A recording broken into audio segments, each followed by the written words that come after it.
৭৬ বছরের রেকর্ড ভাঙল তাপদাহ। রোববার থেকে সীমিত পরিসরে খুলছে স্কুল কলেজ, শিক্ষার্থী অভিভাবকদের মিশ্র প্রতিক্রিয়া। বিএনপি বিদেশি প্রভুদের দাসত্ব করে বললেন ওবায়দুল কাদের, শেরে বাংলার সমাধিতে শ্রদ্ধা। উপজেলা নির্বাচন গ্রহণযোগ্য করতে বদ্ধপরিকর কমিশন, অনিয়মের বিরুদ্ধে কঠোর হুঁশিয়ারি।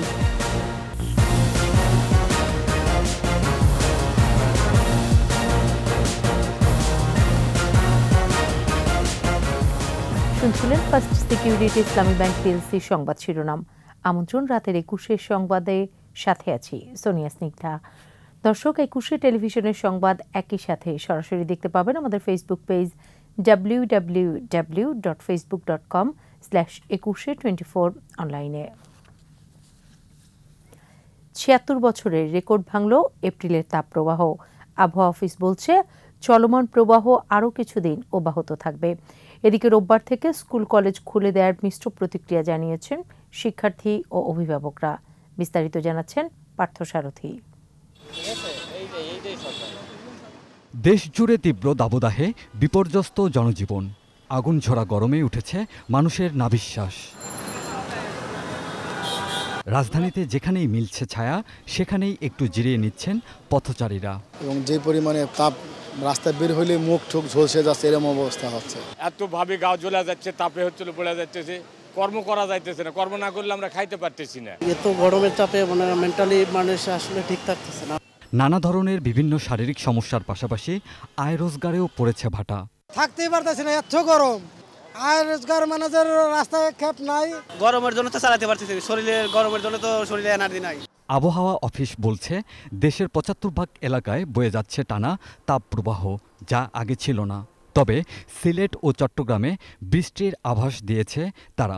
ময়মনসিংহ, সিলেট, চট্টগ্রাম এবং এইসব এলাকা থেকে বৃষ্টি শুরু হতে পারে। শুরু হয়ে সেটি ঢাকা পর্যন্ত এটি বিস্তার লাভ করতে পারে।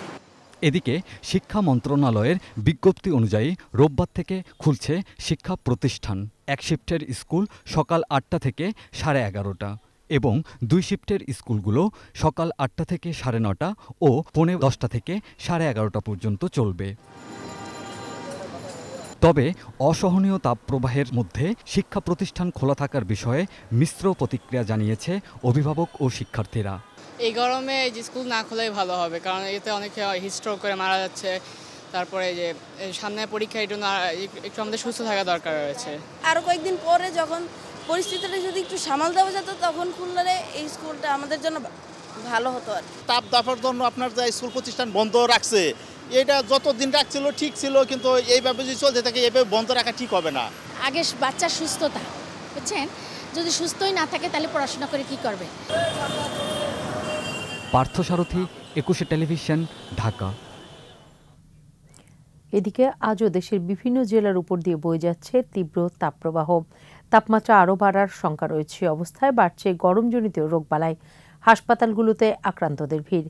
বিভিন্ন জেলায় জনসাধারণকে প্রয়োজন ছাড়া বাইরে বের না হতে মাইকিং করা হচ্ছে। শ্রমজীবী পথচারীদের মাঝে স্যালাইন সহ পানীয় বিতরণ করছে বিভিন্ন সংগঠন। প্রতিনিধিদের তথ্য ছবিতে মাসুম আলিসার প্রতিবেদন। রাজশাহী, চুয়াডাঙ্গা ও পাবনায় অতি তীব্র তাপপ্রবাহ এবং টাঙ্গাইল, বগুড়া, বাগেরহাট, যশোর ও কুষ্টিয়া জেলার ওপর দিয়ে তীব্র তাপপ্রবাহ বয়ে যাচ্ছে। এছাড়া রংপুর, ময়মনসিংহ, বরিশাল, ঢাকা, রাজশাহী, চট্টগ্রাম ও খুলনা বিভাগের ওপর দিয়ে মৃদু থেকে মাঝারি তাপপ্রবাহ বইছে। সপ্তাহ জুড়েই এ অবস্থা থাকতে পারে। রাজশাহীতে প্রচণ্ড গরমে সড়কের পিচ গলে যাচ্ছে। বেলা বাড়ার সাথে সাথে ফাঁকা হয়ে যাচ্ছে রাস্তাঘাট। প্রয়োজন ছাড়া ঘরের বাইরে বের হচ্ছেন না অনেকেই। শরবত, স্যালাইন ও পানি বিতরণ সহ পথচারীদের প্রাথমিক স্বাস্থ্যসেবা দিচ্ছে সিটি কর্পোরেশন সহ বিভিন্ন সংগঠন। অটো চালকরা চরম কষ্টের মধ্যে আছে, এই কারণে আমরা এই স্যালাইন এবং শরবতটা পান করা। চুয়াডাঙ্গার ওপর দিয়েও গত কয়েকদিন ধরেই অতি তীব্র তাপপ্রবাহ বইছে। তাপমাত্রা 40 থেকে 41 ডিগ্রির ঘরে ওঠানামা করলেও শুক্রবার পারদ চড়ে 42 ডিগ্রির ঘরে। দিন ও রাতের তাপমাত্রায় খুব বেশি পার্থক্য না থাকায় দুর্বিষহ হয়ে উঠেছে জনজীবন। এদিকে তীব্র তাপদাহে জনসাধারণকে সচেতন করতে শহরের গুরুত্বপূর্ণ এলাকায় মাইকিং করে পথচারী ও এলাকাবাসীকে সতর্ক করছে জেলা ও উপজেলা প্রশাসন। অতি তীব্র তাপদাহে পাবনার মানুষের দৈনন্দিন কাজ ব্যাহত হচ্ছে। পারদ উঠেছে 42 ডিগ্রিতে। কষ্টে আছেন কৃষক, রিকশা ও ভ্যান চালক, ইটভাটার শ্রমিকরা। তীব্র গরমে ডায়রিয়া সহ নানা রোগে আক্রান্ত হচ্ছে শিশু সহ সব বয়সী মানুষ। প্রচণ্ড গরম ও তাপদাহে নাটোরে জনজীবন বিপর্যস্ত। শিশু কিশোররা গরম থেকে রক্ষা পেতে নোংরা পানিতে নেমে সাঁতার কাটছে। গুরুদাসপুরে হিটস্ট্রোকে 50 এক ব্যক্তির মৃত্যু হয়েছে। এদিকে সিংড়ায় পরিবেশ কর্মীরা চলন বিলের ধান কাটা শ্রমিকদের মাঝে নিয়মিত স্যালাইন, বোতলজাত পানি ও জুস বিতরণ করছে। গতকাল থেকে পানি, খাবার, স্যালাইন, শরবত এবং বিস্কুট বিতরণ করছি। জিনিসপাতি দেওয়া, স্যালাইন বা গরমের মধ্যে দেওয়া, আপনি সেগুলো দিলে পরে এগুলো তো আসলে নিঃসন্দেহ উপকার। বৃষ্টির জন্য মেহেরপুর, পাবনা, ব্রাহ্মণবাড়িয়া, চাঁদপুর, সিরাজগঞ্জ, মাগুরা সহ বিভিন্ন স্থানে ইস্তিসকার নামাজ আদায় করছেন মুসল্লিরা। মাসুম আলিসা, 21 টেলিভিশন। ক্ষমতায় যেতে বিএনপি বিদেশি প্রভুদের দাসত্ব করে বলে মন্তব্য করেছেন আওয়ামী লীগ সাধারণ সম্পাদক ওবায়দুল কাদের। বিএনপির দলের ভেতরে গণতন্ত্র নেই উল্লেখ করে কিভাবে তারা দেশে গণতন্ত্র প্রতিষ্ঠা করবে এমন প্রশ্ন রাখেন ওবায়দুল কাদের। আরও জানাচ্ছেন তৌহিদুর রহমান। জাতীয় নেতা শেরেবাংলা একে ফজলুল হকের ৬২তম মৃত্যুবার্ষিকী উপলক্ষে ঢাকা বিশ্ববিদ্যালয় এলাকায় ৩ নেতার মাজারে সমাধিতে শ্রদ্ধা নিবেদন করে আওয়ামী লীগ সহ বিভিন্ন সংগঠন। প্রথমে প্রধানমন্ত্রী শেখ হাসিনার পক্ষে এবং পরে বাংলাদেশ আওয়ামী লীগের পক্ষে শ্রদ্ধা নিবেদন করা হয়। এ সময় আওয়ামী লীগ সাধারণ সম্পাদক ওবায়দুল কাদের সহ দলের জ্যেষ্ঠ নেতারা উপস্থিত ছিলেন। পরে সাংবাদিকদের মুখোমুখি হয়ে জাতীয় জীবনে শেরেবাংলা একে ফজলুল হকের অবদান তুলে ধরেন ওবায়দুল কাদের। বলেন, প্রজাস্বত্ব আইন এবং ঋণ সালিসি বোর্ড গঠন করে শেরেবাংলা কৃষককুলকে রক্ষা করেছিলেন। শেরেবাংলাকে গ্রাম বাংলার কৃষকরা কোনোদিনও ভুলতে পারবে না। তিনি চিরদিন তাদের মাঝে স্মরণীয় হয়ে থাকবেন। এ সময় সাংবাদিকদের প্রশ্নের জবাবে আওয়ামী লীগ সাধারণ সম্পাদক বলেন, ক্ষমতায় যেতে বিএনপি বিদেশিদের দাসত্ব করে। দাসত্বের বিষয়টি, এ তকমাটা বিএনপির সঙ্গে লেগে আছে। তারাই দাসত্ব করে ক্ষমতা পাওয়ার জন্য। তারা মনে করে যে বিদেশি প্রভুরা তাদের দাসত্ব করলে ক্ষমতা রক্ষা করা যায়, ক্ষমতায় যাওয়া যায়। বিএনপি গণতন্ত্রকে হত্যা করেছে এবং প্রহসনে পরিণত করেছে বলেও মন্তব্য করেন ওবায়দুল কাদের। তারা জনগণের সমর্থনকে তারা মূল বিষয় হিসেবে মনে করে না। আজকে যেই নেতারা বড় বড় কথা বলেন, তারা কবে দলীয় কাউন্সিল করেছে? 501 জনের জাম্বু জেট মার্কা কমিটি কোথায় মিটিং করবে? বিএনপির দলের অভ্যন্তরে গণতন্ত্রের চর্চা নেই বলেও মন্তব্য করেন আওয়ামী লীগ সাধারণ সম্পাদক। নিজেদের করে যাদের গণতন্ত্র নেই, তারা দেশে গণতন্ত্র প্রতিষ্ঠা করবে এ আশা। তৌহিদুর রহমান, 21 টেলিভিশন, ঢাকা। উপজেলা নির্বাচনে কোনো কেন্দ্রে জাল ভোট হলে সেই কেন্দ্র তাৎক্ষণিকভাবে বন্ধ করে দেওয়ার হুঁশিয়ারি দিয়েছে নির্বাচন কমিশন। বরিশাল জেলা শিল্পকলা একাডেমি মিলনায়তনে মাঠ প্রশাসন কর্মকর্তাদের সাথে বৈঠক করেন কমিশনার আহসান হাবিব খান।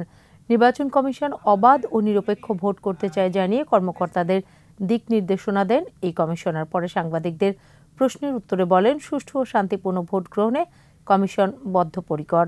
সাফ জানান, নির্বাচনে কোনো ধরনের সহিংসতা সহ্য করা হবে না। একটা জাল ভোট যদি হয়, সঙ্গে সঙ্গে সেই কেন্দ্র বন্ধ হবে। যদি ওখানে কেউ কোন রকম অস্বস্তিকর পরিবেশ বা স্বাভাবিক পরিবেশকে বিঘ্ন ঘটায়, সেই ক্ষেত্রে আইন শৃঙ্খলা বাহিনীকে ডাকবে। ততক্ষণ পর্যন্ত ভোট কার্যক্রম বন্ধ থাকবে এবং আইন শৃঙ্খলা বাহিনী এসে যখন ঠিক করবে তখন তো ভোট কার্যক্রম। যদি এটাও যদি ফেলে, এত শক্তিশালী দখল হয়ে গেছে, please close the chapter, vote কেন্দ্র বন্ধ, চলে যান, ভেগে যান। বাট কোন প্রকার সহিংসতাকে গ্রহণ করা হবে না। নিচ্ছি সংবাদ বিরতি। যখন ফিরছি তখন অন্যান্য খবরের সঙ্গে আরো থাকবে। 21 বছরেও কার্যকর হয়নি পলিথিন নিষিদ্ধের আইন, রিসাইকেল পরিকল্পনা।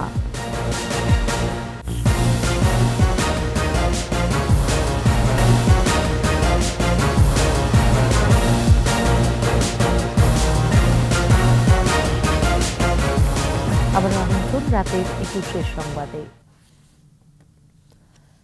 সম্প্রতি চুয়েট শিক্ষার্থীদের গণপরিবহনে আগুনের প্রতিবাদ, পুলিশের হয়রানি ও সড়ক মহাসড়কে নৈরাজ্য বন্ধ সহ শ্রমিকদের নিরাপত্তার দাবিতে বৃহত্তর চট্টগ্রামে 48 ঘণ্টার পরিবহন ধর্মঘট ডেকেছে গণপরিবহন মালিক শ্রমিক ঐক্য পরিষদ। রোববার ভোর 6টা থেকে কর্মসূচি চলবে। দুপুরে চট্টগ্রামের কদমতলী আন্তঃজেলা পরিবহন মালিক সমিতি কার্যালয়ে গণপরিবহন মালিক শ্রমিক ঐক্য পরিষদের জরুরি সভায় এই সিদ্ধান্ত নেওয়া হয়।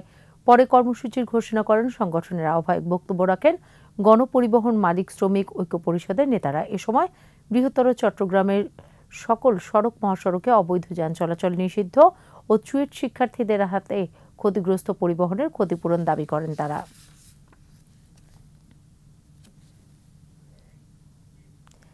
21 বছরেও কার্যকর হয়নি পলিথিন নিরোধ আইন।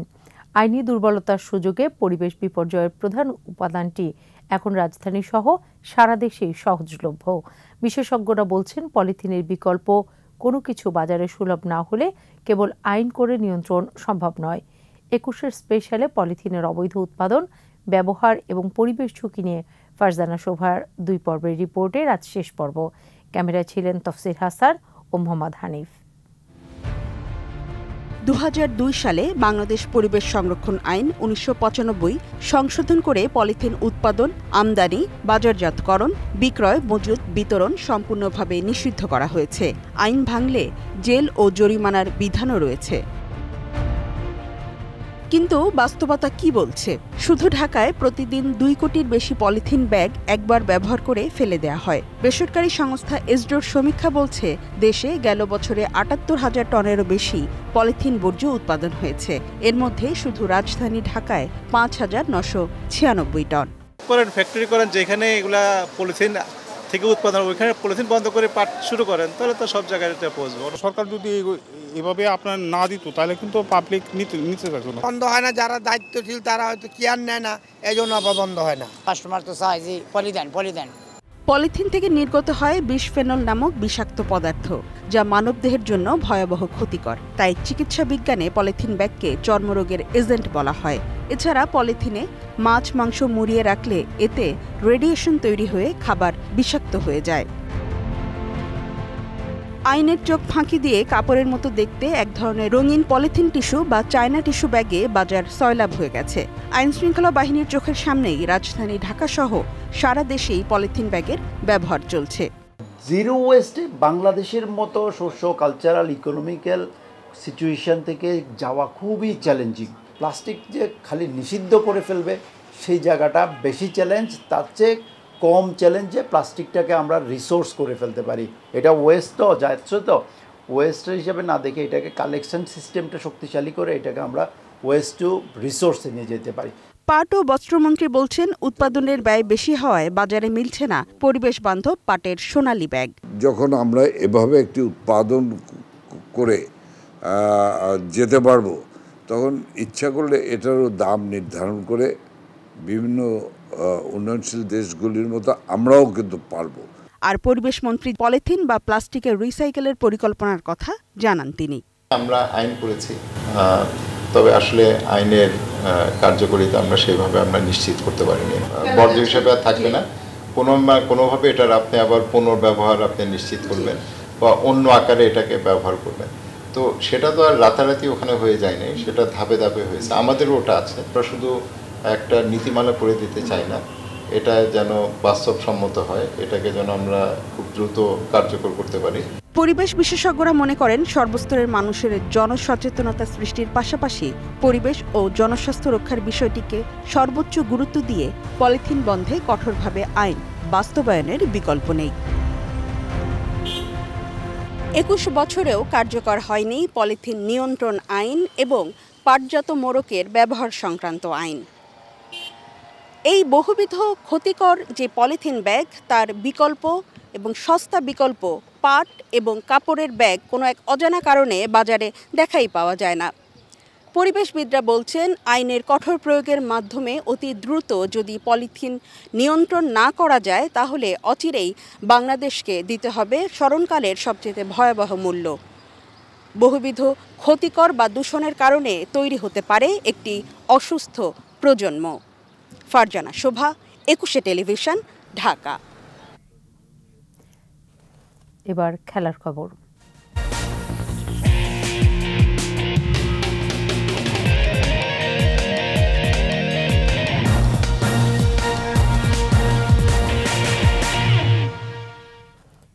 পাঁচ ম্যাচ নারী টি-20 সিরিজের প্রথম ম্যাচে ভারতের বিপক্ষে মাঠে নামছে বাংলাদেশ। বিশ্বকাপ সামনে রেখে ঘরের মাঠে বাংলাদেশকে হালকাভাবে দেখছে না ভারত। অন্যদিকে অস্ট্রেলিয়ার বিপক্ষে বাজি হারের স্মৃতি ভুলে বিশ্বকাপের সেরা প্রস্তুতি নিতে মুখিয়ে জ্যোতিবাহিনী। সিলেট স্টেডিয়ামে ম্যাচটি শুরু হবে রোববার বিকেল 4টায়। আকাশুজ্জামানের রিপোর্ট। অক্টোবরে শর্টার ফরম্যাটে মেয়েদের বিশ্বকাপ, আয়োজক এবার বাংলাদেশ। কন্ডিশনের সাথে মানিয়ে নিতে হন্যে হচ্ছে হেভিওয়েটরা। সেই তালিকায় অস্ট্রেলিয়ার পরে যুক্ত হয়েছে ভারত। গেল বছরের মাঝামাঝিতে দ্বিপাক্ষিক সিরিজ খেলেছিল বাংলাদেশ ভারত। সেবার হারমানপ্রীত কৌরের দলের সাথে চোখে চোখ রেখে লড়াই করে টাইগার্সরা। ওয়ানডের পর টি-20তেও করেছিল ড্র। গেল মাসে অস্ট্রেলিয়ার বিপক্ষে সিরিজটা ভালো হয়নি বাংলাদেশের। সামনে বিশ্বকাপ, ছন্দে ফেরার পাশাপাশি ভারতের বিপক্ষে সিরিজকে বিশ্বকাপের প্রস্তুতির মঞ্চ হিসেবে নিচ্ছে টাইগার্সরা। ইন্ডিয়ার মতো টিমের এগেনস্টে 5টা টি-20 খেলা এবং টিমটাকে আমরা যে টাফ টাইমটা পার করে আসছি সেটার থেকে কামব্যাক করতে হলে অবশ্যই আমাদের ভালো ক্রিকেট খেলতে হবে। সো আমাদের টিমের জন্য একটা বড় অপরচুনিটি। মাঠের আম্পায়ারের সিদ্ধান্তে ভারতীয় অধিনায়কের অসন্তুষ্টিতে গেল সিরিজের শেষটা হয়েছিল তিক্ততায়। সমালোচনা ছড়িয়েছিল আন্তর্জাতিক মিডিয়ায়। তবে সেসব নিয়ে না ভেবে মাঠের খেলায় মনোযোগী বাংলাদেশ। আমাদের এখন এটাই লুকিং ফরওয়ার্ড যে আমরা যেন ইন্ডিয়ার এগেনস্টে যেন আমরা আমাদের ক্যাপাসিটি অনুযায়ী বেটার ক্রিকেট খেলতে পারি। এদিকে শক্তির বিচারে এগিয়ে থাকলেও এই কন্ডিশনে বাংলাদেশকে হালকাভাবে নিচ্ছে না Bharat. As a great opportunity because as World Cup is very important and this situation is our ideal situation for us to get used to. মাঠের খেলায় সর্বোচ্চটা দিয়ে লড়াই করতে চায় তারা। আকাশুজ্জামান, একুশে টেলিভিশন। আর এরই সাথে শেষ করছি রাতের 21 সংবাদ। যাবার আগে ফার্স্ট সিকিউরিটি ইসলামী ব্যাংক পিএলসি সংবাদ শিরোনামগুলো আরও একবার। ৭৬ বছরের রেকর্ড ভাঙল তাপদাহ, রোববার থেকে সীমিত পরিসরে খুলছে স্কুল কলেজ। শিক্ষার্থী অভিভাবকদের মিশ্র প্রতিক্রিয়া। বিএনপি বিদেশি প্রভুদের দাসত্ব করে বললেন ওবায়দুল কাদের। শেরে বাংলার সমাধিতে শ্রদ্ধা। উপজেলা নির্বাচন গ্রহণযোগ্য করতে বদ্ধপরিকর কমিশন, অনিয়মের বিরুদ্ধে কঠোর হুঁশিয়ারি।